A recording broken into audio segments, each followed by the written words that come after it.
அடுத்து பாருங்க, தொகுத்தறி மதிப்பீடு பார்க்கலாமா? சரியா தவறா என குறியிடுக. பாருங்க, உழவர் திருமண விழாவில் குதிரை ஊர்வலம் நடத்த விரும்பினார்.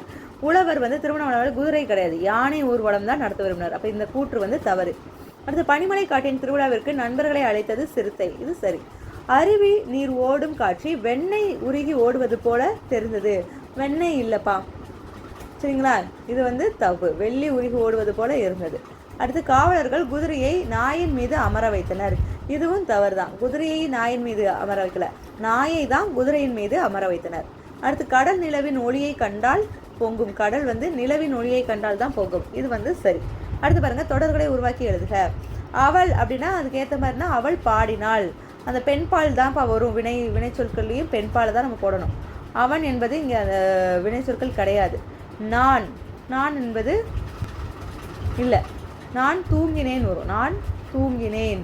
அப்புறம் நீ தேடினாய், அவை பறந்தன, அது பறந்தது. சரிங்களா? இங்கே என்ன கொடுத்துருக்காங்களோ அதுக்கேற்ற மாதிரி வினைச்சொல்லை எடுத்து நம்ம போடணும். அடுத்து, பொருத்தமான வினா சொல்லை தேர்ந்தெடுத்து எழுதுக. பாருங்க, உன்னுடைய தெருவின் பெயர் என்ன அப்படின்னு தான் கேள்வி கேட்போம். உனக்கு பிடித்த விலங்கு எது? புள்ளிமான் என்ற பெயர் வந்தது எப்படி? உன் நண்பன் யார்? இந்த எழுதுகோள் யாருடையது? இப்போ சரியான வினா சொற்களை இந்த இடத்துல போடுறது. அடுத்து, முழக்கத்தொடருக்கு ஏற்ற தலைப்பை தேர்ந்தெடுத்து எழுதுக. பாருங்க, ரத்த தானம் செய்வீர், மனித உயிர் காப்பீர். இந்த முழக்கத்தொடர் எதை பற்றினதுன்னா உயிர் பாதுகாப்பு பற்றினது. படியில் பயணம், நொடியில் மரணம். இது சாலை பாதுகாப்பு. தலை குனிந்து படித்தால் தலை நிமிர்ந்து வாழலாம். இது நூலக படிப்பு. அடுத்து, மரங்கள் வளர்ப்போம், மழைநீர் பெறுவோம், இயற்கை பராமரிப்பு. அடுத்து பாருங்க, நம் பள்ளி என்ற தலைப்பில் முழக்கத்தொடர் ஒன்றை உருவாக்குக. பாருங்க, எப்படி உருவாக்கலாம்? குழந்தைகளை பள்ளியில் சேர்ப்பீர், சிறந்த சமுதாயத்தை உருவாக்குவீர். இந்த மாதிரி எழுதலாம். இல்லை உங்களுக்கு தோணக்கூடிய முழக்கத்தொடர்களை இந்த இடத்துல எழுதுங்க. அடுத்து பாருங்க, இரண்டு பயணத்திற்கும் பொதுவானதை டிக் குறியிடுக. அதாவது பேருந்து தொடர் வண்டியில் போகும்போது எதெல்லாம் செய்யலாம், எதெல்லாம் செய்யக்கூடாது. பாருங்க, எளிதில் தீப்பற்றும் பொருட்களை கொண்டு செல்லக்கூடாது. ரெண்டுலையுமே அதானப்பா, பேருந்துலையும் சரி தொடர் வண்டிலையும் சரி, தீப்பற்றக்கூடிய பொருட்களை எடுத்து செல்லக்கூடாது. இது சரி. பயணத்தின் போது எச்சில் துப்பக்கூடாது. இதுவும் சரி. ரெண்டு பயணங்கள்லையும், பேருந்து பயணமாக இருந்தாலும் சரி தொடர் வண்டி பயணமாக இருந்தாலும் சரி, எச்சில் துப்பக்கூடாது. சாலை விதிகளை கடைபிடிப்போம். சாலை விதிகள் வந்தாலே நம்ம பேருந்துக்கு தான்ப்பா சொல்லுவோம். தொடர் வண்டி சாலையில் செல்லாது. அப்போ இது எதுவுமே கிடையாது. சரிங்களா? இது ரெண்டு பயணத்திற்கும் பொருந்தாதது. அடுத்து, படியில் நின்று பயணம் செய்யக்கூடாது. இது பொருந்தும். தொடர் வண்டிலையும் சரி பேருந்துலையும் சரி படியில் நின்று நம்ம பயணம் செய்யக்கூடாது. அடுத்து, இருப்பு பாதையை கடக்க மேம்பாலத்தை பயன்படுத்துவோம். இப்போ இருப்பு பாதையில் தொடர் வண்டி தான் போகும், பேருந்து செல்ல முடியாது. ஸோ இந்த கூற்றுமே ரெண்டுக்கும் பொதுவானது கிடையாது. சரிங்களாப்பா? அடுத்து பாருங்க, தொடர்களை படித்து வினாக்களுக்கு விடையளிக்க. இந்த தொடர்களை படிச்சுக்கோங்க. கீழே என்ன கேட்டிருக்காங்கன்னு பார்க்கலாமா? உள்ளத்தை காட்டுவது எது அப்படின்னா கண்ணாடி. விலங்குகள் யாரை பாராட்டின? விலங்குகள் நரியை பாராட்டின. கடல் எப்போது பொங்காது? கடலானது கதிரவனின் வெப்பத்தை கண்டு பொங்காது. ஐயா மன்னித்து விடுங்கள், யார் யாரிடம் கூறியது? உழவர் வணிகரிடம் கூறியது. அடுத்து பாருங்க, யாரிடம் இரக்க குணம் உள்ளதாக மன்னர் கூறினார்? குதிரையிடம் இரக்க குணம் உள்ளதாக மன்னர் கூறினார். சரிங்களாப்பா? அடுத்து, சரியான சொல்லை கொண்டு நிரப்புக. இது எல்லாமே அடுக்கு தொடர் இரட்டை கிளவிதான். தூரிகை தன் தோழிகளுடன் சடுகுடு விளையாடும் போது கபடி கபடி என பாடிக்கொண்டே விளையாடினாள். அப்போது சிலு சிலு என்று காற்று வீச கருமேகங்கள் சூழ்ந்தன. டமார் டமார் என இடி இடிக்க சட சட என மழை பொழிய தொடங்கியதும் தோழிகளோடு மழையை ரசித்தபடி குதித்து குதித்து வீட்டிற்குள் சென்றாள். சட சட சடி டீ போட்டுக்கா. அடுத்து பாருங்க, அடி கோடிட்ட சொல் விடையாக வருமாறு வினா உருவாக்குக. இப்போ இங்கே காவல்காரர் பழைய உடையை கீழே கழற்றி போடவில்லை. இங்கே காவல்காரர் தான் அடி கோடிட்டு இருக்காங்க. எப்படி கொஸ்டின் கேட்கலாம்? யார் பழைய உடையை கீழே கழற்றி போடவில்லை? அடுத்து பாருங்க, உடைந்து போன அதே பானைகளை கேட்கிறார் உழவர். உடைந்து போன அதே பானைகளை கேட்டவர் யார்? ஏன்னா உழவர் தான் இங்கே ஆன்சராக கொடுத்துருக்காங்க. அதை பற்றி தான் கொஸ்டின் கேட்கணும். அடுத்து, பனிமலை காட்டில் நடக்கும் திருவிழாவிற்கு அழைத்தது சிறுத்தை. இங்கே பனிமலை காட்டில் தான் கோடு விட்டு போட்டிருக்காங்க. எப்படி கொஸ்டின் கேட்கலாம்? எங்கு நடக்கும் திருவிழாவிற்கு அழைத்தது சிறுத்தை. அடுத்து பாருங்க, கடல் மட்டத்திலிருந்து 1500 அடி உயரத்தில் உள்ளது அருவி. இப்போ 1500 அடி தான் ஆன்சராக வரணும். எப்படி கொஸ்டின் கேட்கலாம்? கடல் மட்டத்திலிருந்து எவ்வளவு அடி உயரத்தில் உள்ளது அருவி. அடுத்து, நாய் ஒன்று காலில் அடிபட்ட காரணத்தினால் நடக்க முடியாமல் நின்று கொண்டிருந்தது.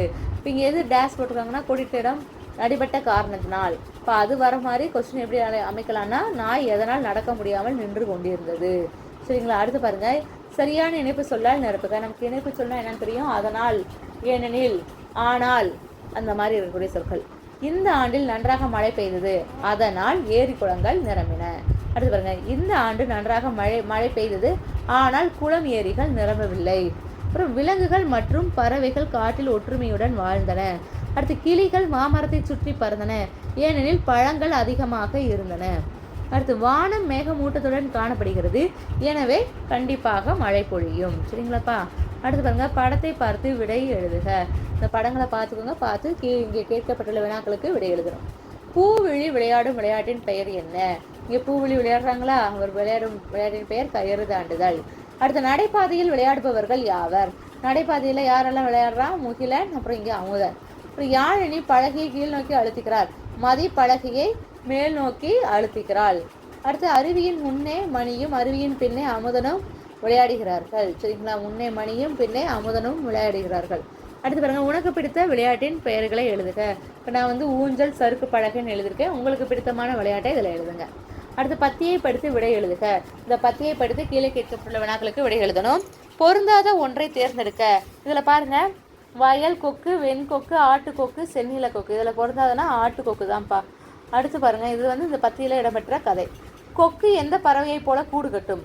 காகம். காகம் மாதிரி கூடு கட்டும் சொல்லிடுங்க. எந்த கொக்கின் இறகு அழகு பொருட்கள் செய்ய பயன்படுகின்றன? வெண்கொக்கு. கொக்கோட இறகு தான் அழகு பொருட்கள் செய்ய பயன்படுகின்றன. பாருங்க, வர்ணனை சொற்களை எடுத்து எழுதுக. நீண்ட கழுத்துடையவை வெண்கொக்கு, செந்நில கொக்கு. அடுத்து நிகழ்காலத்தை குறிக்கும் சொற்களை எடுத்து எழுதுக. கூடு கட்டுகின்றன. நிகழ்காலம்னா இப்போ நடந்திருக்கக்கூடிய காலம்தான். கூடு கட்டுகின்றன, வாழ்கின்றன, உட்கொள்கின்றன, பயன்படுகின்றன. அடுத்து கடிதத்தை நிறைவு செய்கிறன்னு கொடுத்துருக்காங்களா? பாருங்க, இடம் திருப்பத்தூர். என்ன இடமோ அதை எழுதிக்கோங்க, என்ன நாள் எழுதுறீங்களோ அந்த நாளை எழுதிக்கோங்க. இங்கு அனைவரும் வேணாம், இங்கே நான் நலம் போட்டுக்கோங்கப்பா. ஏன்னா மகன் அப்பாவுக்கு எழுதுறாங்க, அன்புள்ள அப்பா. இங்கு நான் நலம், அங்கு நீங்கள் நலமா? வீட்டில் உள்ள அனைவர் நலனையும் அறிய ஆவல். எங்கள் பள்ளியில் கல்வி சுற்றுலா செல்ல திட்டமிட்டுள்ளோம். குகை ஓவியங்களை பற்றி தெரிந்து கொள்ள ஆவலாக உள்ளது. அந்த சுற்றுலாவிற்கு கட்டணமாக ரூபாய் 5000 எங்கள் பள்ளியின் வங்கி கணக்கு எண்ணுக்கு அனுப்பிவிடவும். மேலும் அனுப்பியதற்கான சான்றை அம்மாவின் புலனத்திலிருந்து விடுதி மேலாளருக்கு அனுப்பி வைக்கவும் அப்படின்னு சொல்லி அவங்க சைன் போட்டு ஒரு விடுப்பு கடிதம். அது மாதிரி உரைமேல் முகவரி, விடுப்பு கடிதம். இது கல்வி சுற்றுலா செல்றதுக்காக அமௌண்ட் கேட்டு அவங்க எழுதியிருக்காங்க. உரைமேல் முகவரி என்ன அட்ரஸோ அது இந்த இடத்துல நம்ம எழுதிடலாம். சரிங்களாப்பா? ஒரு கடிதம் எழுதும் முறை இந்த மாதிரி தான் இருக்கணும். ஓகே, இப்போ இந்த லெசனில் இருக்கக்கூடிய எல்லா ஆன்சர்ஸும் நம்ம பார்த்தாச்சு. இதில் உங்களுக்கு ஏதாவது டவுட் இருந்தால் நீங்கள் கமெண்ட் செக்ஷனில் கமெண்ட் பண்ணலாம். ஓகே, நம்ம சேனலை சப்ஸ்கிரைப் பண்ணாதவங்க சப்ஸ்கிரைப் பண்ணிக்கோங்க, பெல் ஐக்கானை கிளிக் பண்ணிக்கோங்க. அப்போனா தான் நாங்கள் போடக்கூடிய வீடியோக்கள் உங்களுக்கு உடனுக்குடனே வரும். ஓகே குட்டீஸ், தேங்க்யூ.